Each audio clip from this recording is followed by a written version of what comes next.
Nós celebramos o primeiro domingo do Advento, e Advento é uma palavra em latim que tem o sentido de expectativa, aquele que vem. A palavra que ao mesmo tempo nos dá um movimento de Advento, porque ela vem até nós e nos insere num êxodo, numa caminhada em direção ao Senhor. No entanto, é preciso esclarecimento prévio. Todos os tempos litúrgicos da igreja, as solenidades, as festas, não são temas. A igreja, sempre repito isso, jamais celebra temas. Ela celebra acontecimentos que pela ação do Espírito Santo encontram novamente espaço em nossa história. Tanto que por mais que não enxerguemos com os nossos olhos humanos, a nossa visão natural, a cada Eucaristia, a cada Santa Missa, por mais simples que seja o lugar, por mais que faltem os recursos, o Calvário acontece de novo. Cristo se dá inteiramente por amor a cada um de nós. Por que eu estou dizendo isso? Advento não é apenas um intervalo de excessos, mas é a ocasião de lembrarmos a expectativa de todos aqueles que vieram antes de nós e que tanto esperavam o Messias, e que tanto esperavam o Senhor que nascesse, e que tanto esperasse o sentido de todas as coisas. É por isso que um dos primeiros padres da igreja, Santo Irineu, vai dizer que quando o Verbo se encarna, toda a realidade criada se volta para ele e entende o motivo da criação, e entende o porquê da sua existência. E esse é o momento no qual nós também, nesse tempo de Advento, de preparação para o Natal do Senhor, temos que entender que Ele é o sentido de todas as coisas, e aquilo que em nossa vida não é conforme Ele, precisa ser transformado, precisa pela graça do Espírito Santo sair de nós. Logo nisso o padre dizia, não é, que a primeira vela que acendemos, ela significa propriamente a vigilância. E nós meditávamos, aí próximo do tempo do Advento, sobre a vigilância, que entre outras palavras é prestar atenção, ficar atento. No entanto, nós não entenderemos o que é vigilância se não entendemos o porquê que temos que ser vigilantes. Parece óbvio, mas não é tanto assim. Deixa eu dar um exemplo. Você saiu da sua casa hoje, não é verdade? Você trancou tudo, né? Tem um povo que até vota uma vez trancou mesmo, não é verdade? Vota uma vez está certinho, né? Por que você trancou? Para que ninguém roube, não é verdade? Isso é um jeito de ser vigilante. Você que veio de carro, você pôs alarme no seu carro, sim ou não? Se quem não pôs vai ficar, nossa, será que eu coloquei mesmo? Vai ficar preocupado. Por que você fez isso? Para que ninguém entre no seu carro e roube. Olha, se você perder seu carro, você consegue comprar outro, sim ou não? Com muito esforço, sabe que não é fácil, mas consegue, não consegue? Você dá um jeito, a viver sofrer, a gente sabe que não é tão simples assim, né? É o mesmo da casa. Por mais que demore, mesmo que você não compre outra, enfim, você vai dar seu jeito, sim ou não? Por que a gente vigia tanto sobre as coisas materiais e negligencia tanto a nossa salvação? E negligencia tanto a eternidade? Como o padre disse, por mais difícil que seja, a possibilidade de você reaver aquilo que é material. Agora, não precisa nem me responder. Como é que você vai reaver a sua salvação se você perdê-la? Como é que reaveremos o tempo que não prestamos, que não investimos em Deus? Como é que é fazer isso? Como é que você vai conseguir comprar mais tempo? Já parou para pensar nisso? O tempo é o espaço que nos é dado, onde nós podemos construir riqueza, certo? Mas riqueza alguma é capaz de comprar mais tempo. É por isso que nós temos que ser vigilantes e entender propriamente o que é que está em jogo quando se fala em vigilância. O povo da primeira leitura entendia perfeitamente isso, porque eles viveram dois cenários. Eles viveram o cenário do cumprimento da promessa e o cenário da perda das bênçãos da promessa. Eles viveram o momento da provisão de Deus que agiu na história, e também viveram o momento da perda de tudo aquilo que eles conquistaram com Deus.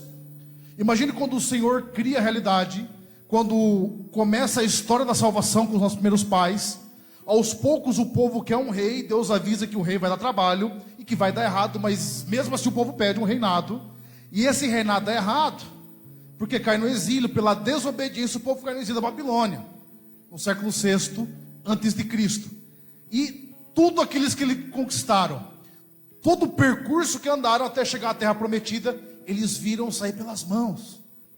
Agora você imagina uma coisa: teve gente que nasceu no exílio e ouvia os pais falarem da terra prometida, e ouvia o povo falar do templo, mas não conseguiram ver, morreram lá. E Isaías escreve no momento no qual o povo está retornando para a terra prometida. Eles estão voltando para Jerusalém, e numa perspectiva de reconstrução. Só que eles já estão num percurso que eles reconhecem que se afastaram de Deus. E o primeiro momento da nossa conversão, transformação, é reconhecer qual tem sido o meu afastamento, o que tem me feito distanciar da promessa de Deus. E é forte a oração que eles fazem, não é verdade? Eles falam: Senhor, ainda põe para Deus, como é que o Senhor deixou nosso coração se endurecer tanto? Como é que o Senhor deixou a gente ir tão longe? Eles reconhecem, falam: tem umas imundícias, misérias nossas. E eles falam: ah, Senhor, se o Senhor descesse das montanhas, a gente enxergasse o Senhor e visse a esperança. E começa a pedir que o Senhor tenha misericórdia, e se volta para eles. Aí que está uma frase, um versículo fundamental que nós precisamos entender. Ele fala: o Senhor é nosso Pai, nós somos barro, o Senhor é nosso oleiro, e nós somos obra de suas mãos. Mas para ser obra nas mãos do Senhor, nós temos que deixar o Senhor tirar de nós aquilo que precisa ser tirado, aquilo que precisa ser transformado. Senão nós não entenderemos o que é vigilância, senão nós não entenderemos por que nós estamos na expectativa de algo, porque nós viveremos constantemente presos ao mesmo esquema, à mesma estrutura de vida, e não veremos transformação. É por isso que muitas vezes nós vemos um quadro com as pessoas até são bem-sucedidas, percebeu? Até fazem muitas coisas. Você pega as crianças de hoje, nossa gente, eu vejo até as crianças até mais bonitas hoje, não é verdade? As crianças bonitas, né? A minha mãe põe umas bermudas, até um embigo assim, ó. Lembra? Né? Parecia que só tinha tigelinha cor de cabelo, só tinha isso aqui só. Até nisso. Agora você pega a habilidade que a criança tem, tanto de mexer nos objetos, né, eletrônicos, quanto de resposta. Tem criança que tem resposta melhor que adulto. Deixa eu dizer, eu atendo confissão de criança com menos de 7 anos que dá uma lavada em adulto, pequenininho, as crianças. E a grande questão é que nós hoje somos como essas crianças que temos muitas habilidades, mas não conseguimos tomar o rumo da nossa história. Pouquíssimas pessoas, se eu perguntar hoje e dizer: você sabe por que você está no mundo? Capaz da pessoa nem dormir hoje. Nossa, mas por que eu estou no mundo? Não é? Você sabe qual que é a sua missão, o seu dom? Você sabe o que você pode ser em Deus? É porque também muitas vezes a gente cria muitos porquês também, não é verdade? Existe um porquê fundamental. Tudo que você tem em Deus, todo o seu talento, tudo isso é propósito. E nós só descobriremos isso se começarmos a caminhar para Deus. Não existe algo totalmente claro como se fosse um jogo, mas é preciso que nesse mistério da fé nós tomemos as rédeas da nossa história e comecemos a aplicar a palavra em nossas vidas. Senão nós não entenderemos o que é ser vigilantes. Porque toda hora a gente fala vigilância, vigilância, vigilância. E o que é vigilância? Estou vigiando para quê? Eu estou prestando atenção em quê? O que é que está em jogo em tudo isso? Nós perdemos essa percepção espiritual, porque a nossa visão de Cristo e mesmo a visão da igreja é uma visão muito humanista, gente. Não é? É como se Jesus fosse apenas um ser humano muito bom, que passou entre nós e deixou uma mensagem, mas não Deus mesmo capaz de transformar todas as coisas. É aí que está a questão, gente. Olha, como é que está a nossa caminhada para Deus? Como é que tem sido o cuidado que eu tenho para com a minha vida espiritual? E olha, a maior mentira que trouxeram para a gente, eu falo para vocês uma semana dessas, é achar que a vida em Deus é uma privação de uma felicidade certa. Porque nós achamos muitas vezes que aqueles que estão em Deus são simplesmente pessoas que se privaram de algo muito bom, porque precisam viver muito ruim na terra para viver em Deus. E essa é a maior mentira. Só vive a verdadeira felicidade quem está em Deus.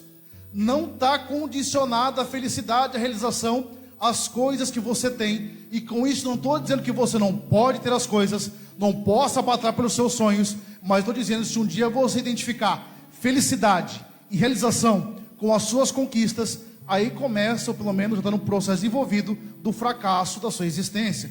Porque não se explica desse jeito. O sucesso de uma existência está na correspondência da nossa vida com a do Senhor, porque Ele é o modelo perfeito.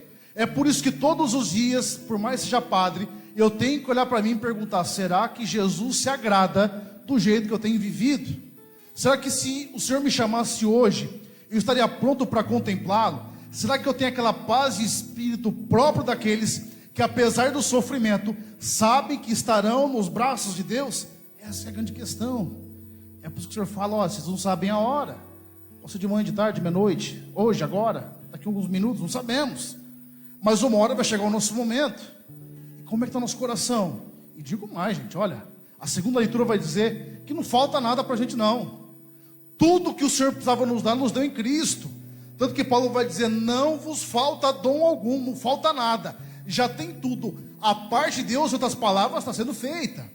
Basta que nós façamos a nossa, que paremos de olhar com os olhos humanos. Para encerrar, deixa eu contar um testemunho que não é propriamente de vigilância, mas de como que Deus age na história se a gente persevera. Pode atender muitas pessoas, muitos casais. E, há um tempo atrás eu atendi uma pessoa, e ela me trouxe um quadro que a gente olha, e eu mesmo, compadre, pensei e até falei: somente Deus pode dar uma solução para isso.